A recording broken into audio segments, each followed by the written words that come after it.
Okay, so I'm just adding this video because this came out today regarding one of my videos to repair the power steering.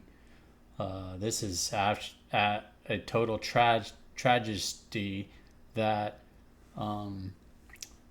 they haven't done any recalls for the Ford Fusion steering problems.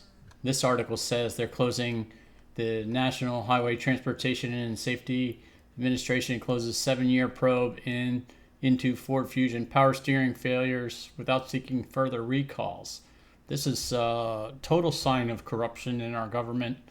My steering has failed 3 or 4 times.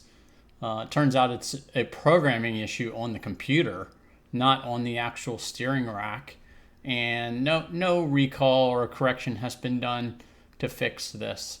I posted a fix online for people that wanted to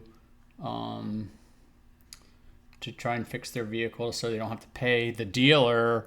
They were charging $3, $4, $5,000 to some people for basically just resetting a computer setting on the computer for the Ford Fusion. And our government did nothing. I personally have complained several times regarding this, and they've done nothing. Um, Total failure of uh, the Highway Transportation Safety Administration to get this fixed, and it's absolutely ridiculous.